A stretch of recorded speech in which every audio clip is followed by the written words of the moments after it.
కొరకు మనం వచ్చాము. మరి ఈరోజు ఈ క్రిస్మస్లో దైవ వర్తమానం అందించడానికి జాన్ బెన్నీ గారు మన మధ్య ఉన్నారు. వారు వచ్చి దైవ వర్తమానం అందించి ప్రభువులు ఆత్మీయంగా మనలను ప్రోత్సహించాలి అని మరి ప్రేమతో వారిని ఆహ్వానిస్తారు.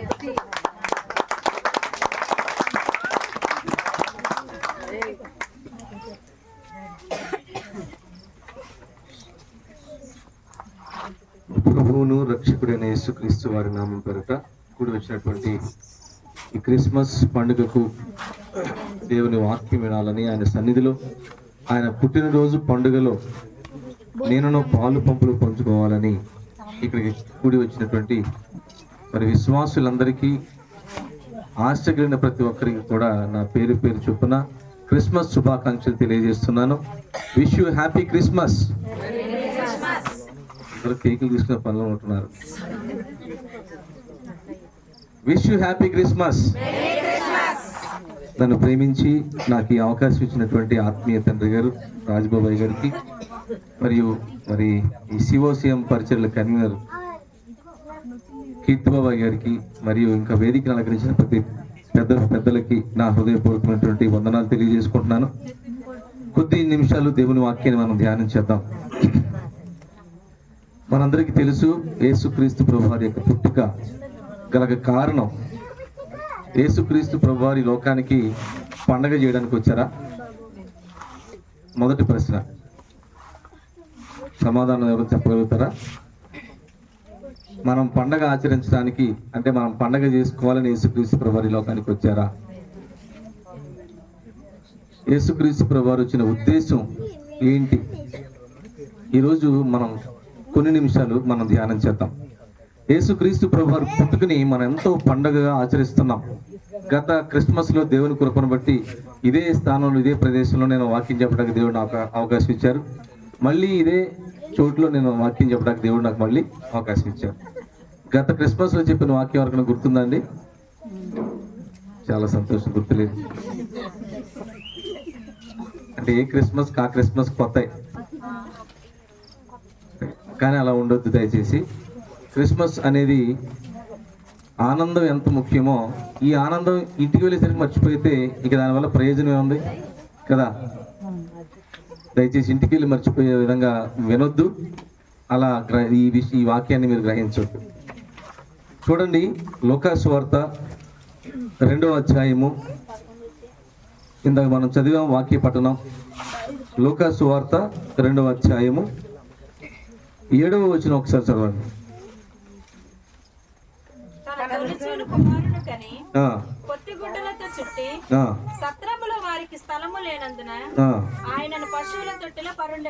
చాలండి.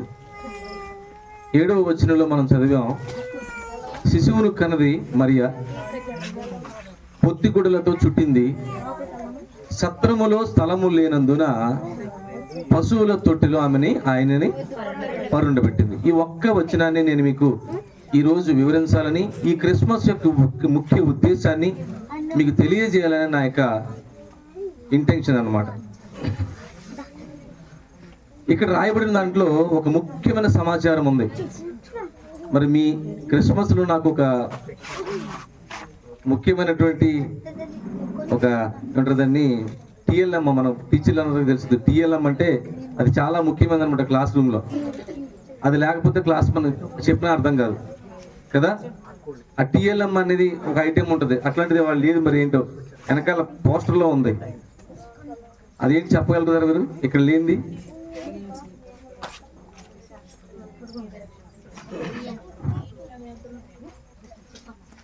పశువులు పాకండి. ప్రపంచం అంతా కూడా ఎక్కడ క్రిస్మస్ జరిగినా క్రిస్మస్లో ఒకటి ఐకానిక్గా ఉంటుంది. ఏంటది? అది లేకపోతే క్రిస్మస్ అని తెలియదు ఎవరికి. ఏదో మీటింగ్ జరుగుతుంది అనుకుంటారు ఎవరైనా సరే, అది ఉంటేనే క్రిస్మస్. ఎందుకంటే అది ఏర్పాటు చేసి దాంట్లో యేసుక్రీస్తు ప్రభువారి యొక్క ప్రతిమను పెట్టి దాన్ని చక్కగా అందంగా అలంకరిస్తారు కదా. మీ ఇంటి దగ్గర ఉన్న పశువుల పక్కన అలాగా అలంకరిస్తున్నారండి? నా ప్రశ్న మీకు అర్థమైందా? మీ ఇంటి దగ్గర ఉన్న పశువుల పక్కని అలాగే అందంగా అద్భుతంగా కాగితాలు పెట్టి లైటింగ్ పెట్టి అలాగే అలంకరిస్తారా? ఎందుకు చేయట్లా? మరి పశువుల పాక ఇక్కడే పెడుతున్నాం, మన ఇంట్లోనూ ఉంది, దానికి దీనికి తేడా ఏంటి?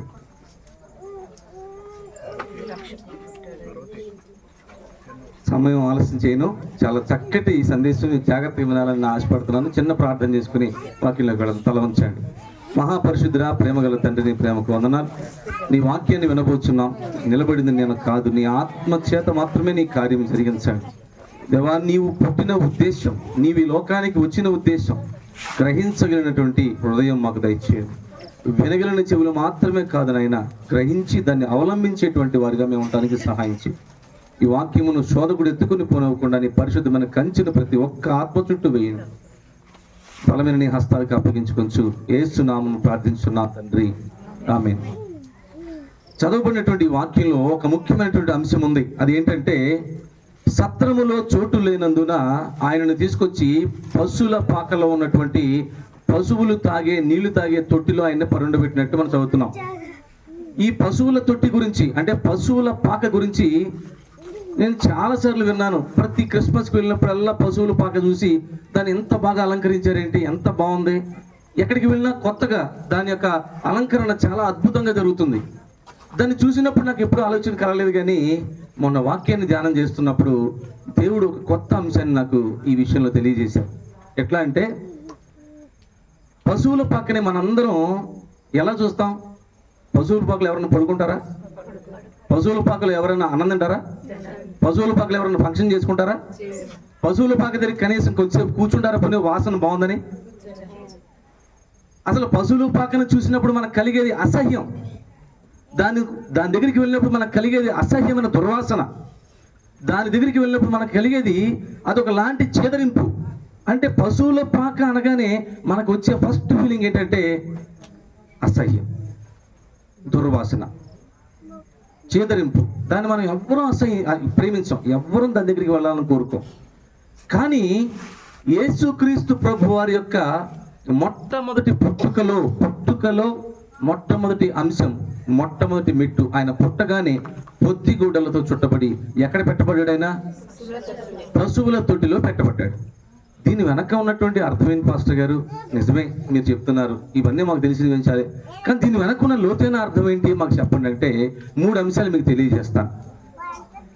ఒకటి, పశువుల తొట్టిని, పశువుల పాకని మనం ఎలా మన జీవితానికి అన్వయించుకోవాలి అంటే, మనము పాపులమై ఉండగా, ఇంకనూ పాపులమై ఉండగా క్రీస్తు యేసు మన కొరకు వచ్చి ఏం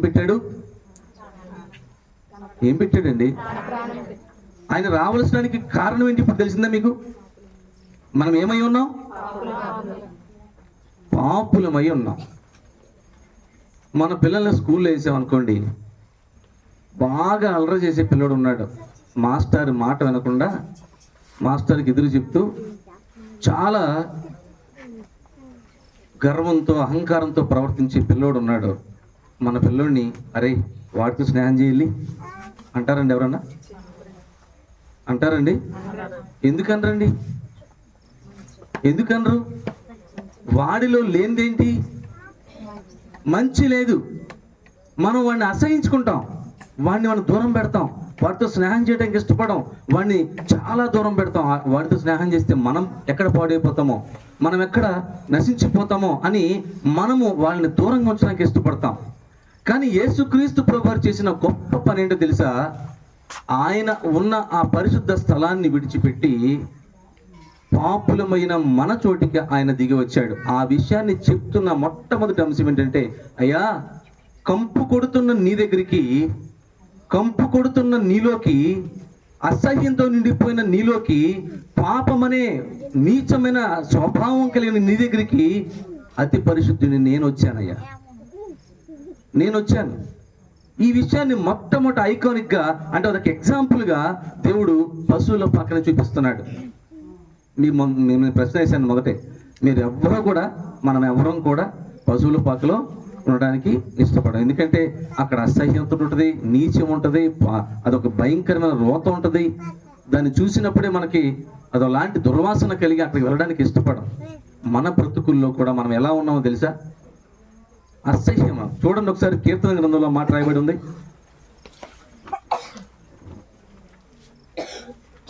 కీర్తన గ్రంథము 38వ అధ్యాయం 5వ వచనంలో,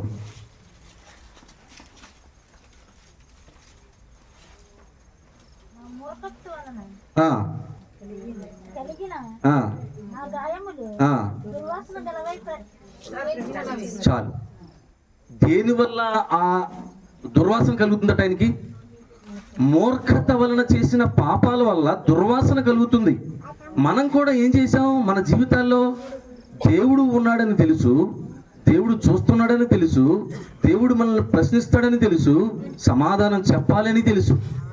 అన్నీ తెలిసినా సరే ఒకలాంటి నీచత్వం, ఒకలాంటి అసహ్యత, ఒకలాంటి దుర్మార్గత మనలో ఇంకా ఇంకా ఇంకా కొనసాగుతూనే ఉంది.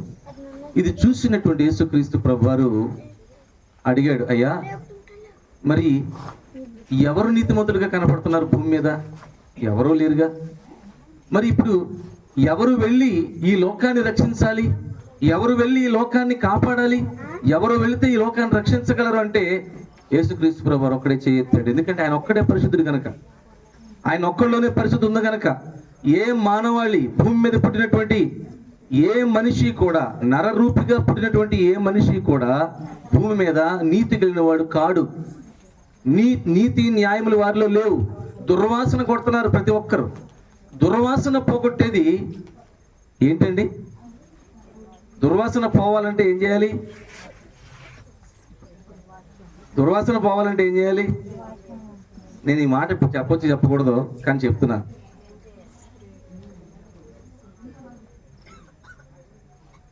మేము అంటే నాకు తెలిసినంత ఒక్కొక్క ఆయన చనిపోతే ఆయన్ని తీసుకెళ్తున్నాం. ఆయన దగ్గర దుర్వాసన వస్తుంది. వెంటనే వీళ్ళందరూ కలిసి ఏం చేశారు? దాని చుట్టూ సెంటు బాటిల్ కొట్టి మళ్ళీ మోస్తున్నారు. అంటే దుర్వాసన దగ్గర ఏం చేస్తాం మనం? సువాసనని వెదజల్లుతాం. అంటే సువాసన పెడితేనే దుర్వాసన యొక్క గుర్తింపుని మనం తొలగించగలుగుతాం. సువాసన లేకపోతే దుర్వాసన అలాగే ఉంటుంది.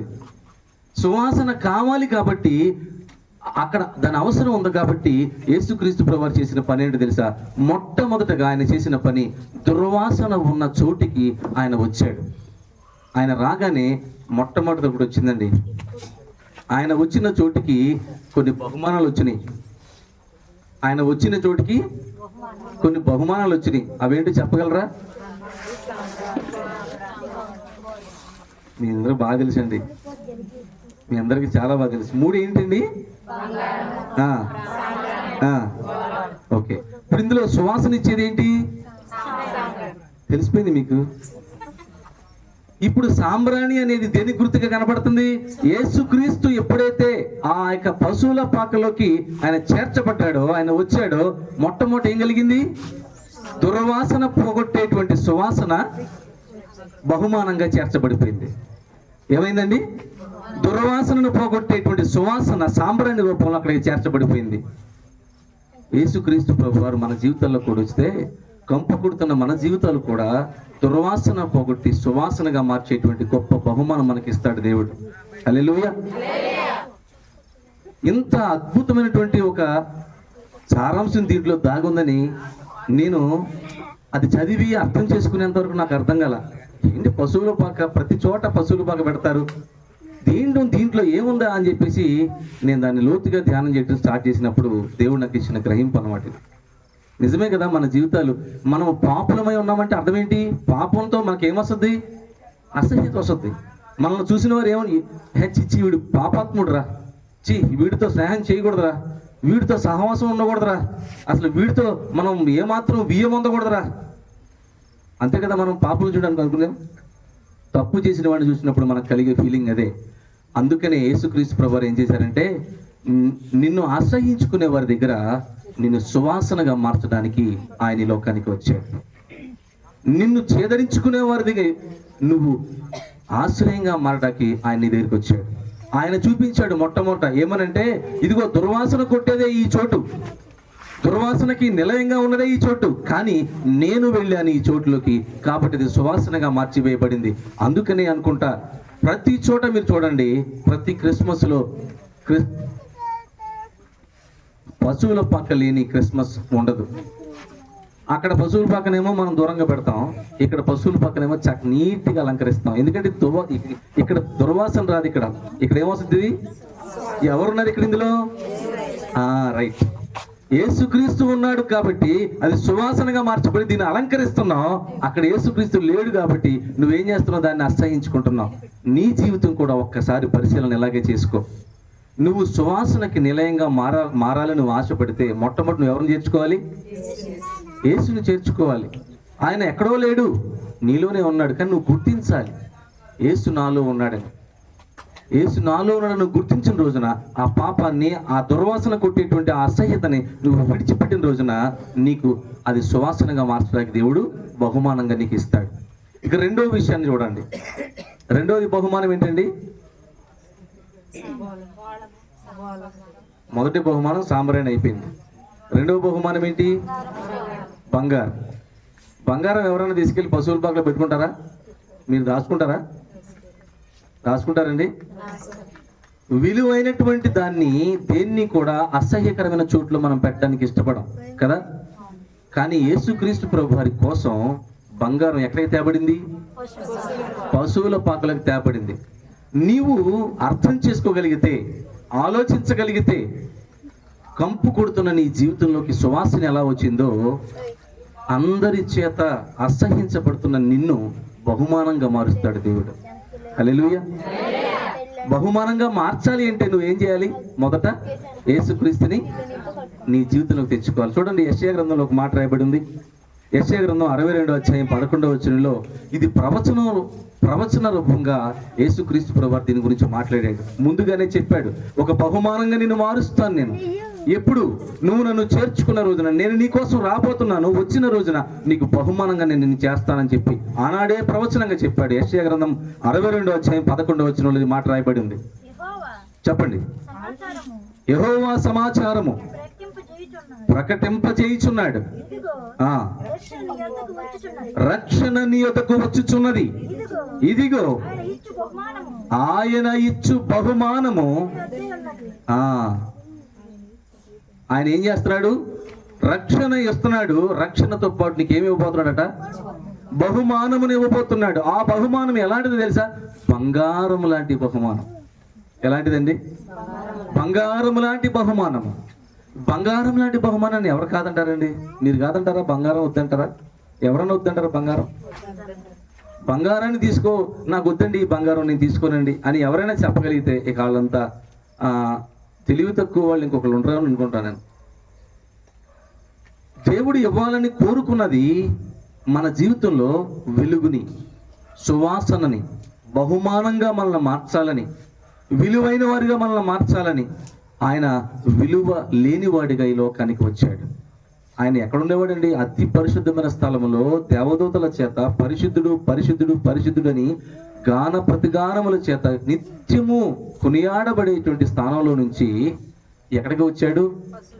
పశువుల తొట్టిలోకి వచ్చాడు. కారణం ఏంటి తెలుసా? నీకు చూపిస్తున్నాడు, అయ్యా ఆ పశువుల తొట్టి ఎవరో కాదు, ఎవరు? నువ్వు, నేను. ఆ పశువుల పాక ఉండే స్థానం ఎలాంటిదో తెలుసా? నీచమైనది. నువ్వు అలాగే ఉన్నావు. నేను వచ్చినప్పుడు నిన్ను మార్చడానికి నేను వచ్చాను. నేను వచ్చిన స్థానం ఎలా ఉంటుందో తెలుసా? బహుమానాలకి నిలయంగా మారిపోద్ది, సువాసనకి నిలయంగా మారిపోద్ది. నేనుండే చోటుని ప్రపంచమంతా కూడా గుర్తిస్తుంది. నేనుండే చోటుని బహుమానముగా అందరూ దగ్గర చేర్చుకుంటారు. నేనుండే చోటుని అందరూ కళ్ళలో పెట్టి చూసుకుంటారు. నేనుండే చోటుని అందరూ ప్రేమగా దగ్గర చేర్చుకుంటారు. మరి నీకు ఇష్టమేనా నన్ను చేర్చుకోవడం? ఇప్పుడు పశువుల తొట్టి గురించి మాట్లాడుకున్నాం కదా. పశువుల తొట్టిలో పశువులు తాగే నీళ్లు మీ అందరికీ తెలుసు కదా. తెలుసండి? బాగా చక్కగా ఉంటాయా? స్వచ్ఛంగా ఉంటాయండి.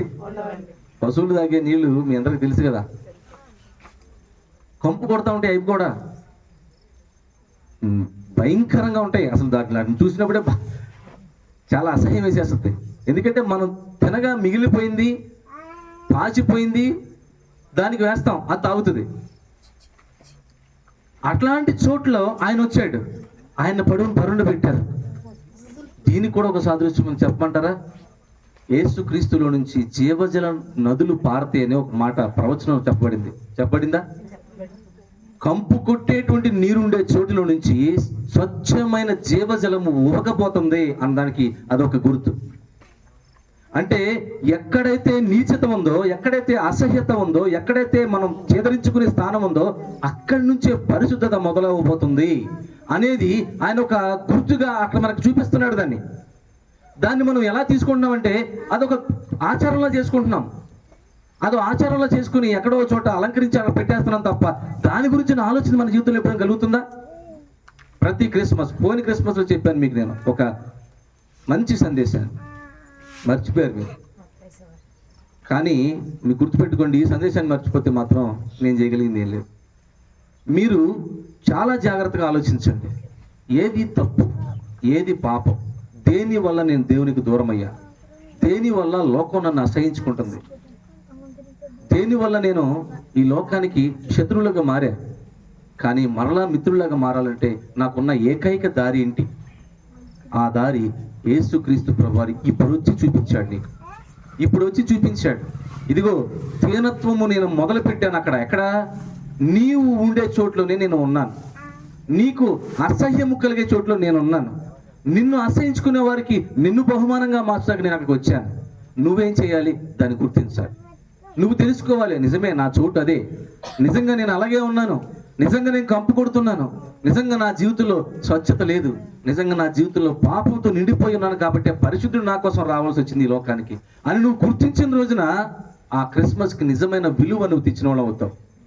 ఇలా ఆటపాటలతోనో సంగీత వాద్యములతోనో గొప్ప గొప్ప అలలతోనో మనం చేసే ఈ యొక్క పండగ కంటే క్రీస్తుకు నిజమైన ఆనందం కలిగించేది ఏంటో తెలుసా? ఆయన ఈ లోకానికి వచ్చిన ఒకే ఒక కారణం, నీచత్వంతో బురదలో పొర్లి పారుతున్న నిన్ను స్వచ్ఛమైన వాడిగా మార్చడానికి, స్వచ్ఛతలోకి నిన్ను తీసుకురావడానికి. నువ్వు అసహ్యతో నిండిపోయావు, స్వార్థంతో నిండిపోయావు, పాపంతో నిండిపోయావు. నీలోకి ఈ లోక సంబంధమైన మాలిన్యం భయంకరంగా పట్టేసింది. నువ్వు అందులో నుంచి నిన్ను బయటికి తీసుకురావడానికి ఎవరు రావాలి? పరిశుద్ధత కలిగినవాడు, అపవిత్రత లేనివాడు, పాపము లేనివాడు వస్తేనే కదా నువ్వు పరిశుద్ధంగా మార్చబడతావు. అందుకనే ఆ పరిశుద్ధుడు నీవున్న ఆ పశువుల పాకలోకి ఆయన వచ్చాడు. ఇది ప్రవచనంగా కూడా చెప్పబడింది. కాబట్టి వింటున్న వాక్యం వింటున్న నీవు నేను కూడా గ్రహించవలసిన ముఖ్యమైన అంశం ఏంటంటే, క్రిస్మస్ మనకి ఏం తేవాలి? పాపక్షమాపణ తేవాలి, సువాసన తేవాలి, పరిశుద్ధత తేవాలి, స్వచ్ఛమైన జీవజలము ఉపికేటువంటి నీరుగా మనం మార్చబడటానికి ఒక నిలయంగా ఈ క్రిస్మస్ మారాలి. అంతేగాని ఈ క్రిస్మస్ అయిపోయాక మళ్ళీ క్రిస్మస్ వరకు ఎన్ని తప్పులైనా చేసేసి మళ్ళీ క్రీస్తు పుట్టుక రోజున కొత్త బట్టలు కట్టుకుని మనకి రావడం కాదండి క్రిస్మస్ యొక్క ముఖ్య ఉద్దేశం. క్రిస్మస్ యొక్క ముఖ్య ఉద్దేశం మనం పరిశుద్ధులుగా మారాలి. లోకంలో ఉన్నటువంటి ఏ మనిషిలోనూ నీతి లేదని దేవుని వాక్యం చెప్తుంది. అవునా? నీతి లేదు, ఒక్కరిలో కూడా నీతిమంతుడు లేడు. కాబట్టి ఆయన రావాల్సి వచ్చింది. ఎందుకు? నీతిమంతుడైన యేసుక్రీస్తు ప్రభువారి ద్వారా మనం కూడా నీతిమంతులుగా మార్చబడాలి. ఆ మాట ఏం చెప్తున్నాడు చూడండి. 2వ కొరింథీ పత్రికలో పౌలు గారు చెప్తున్నాడు,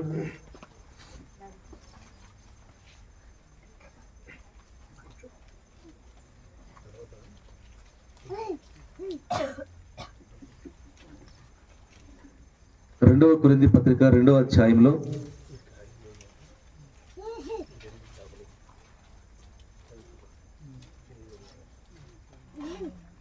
15వ వచనంలో,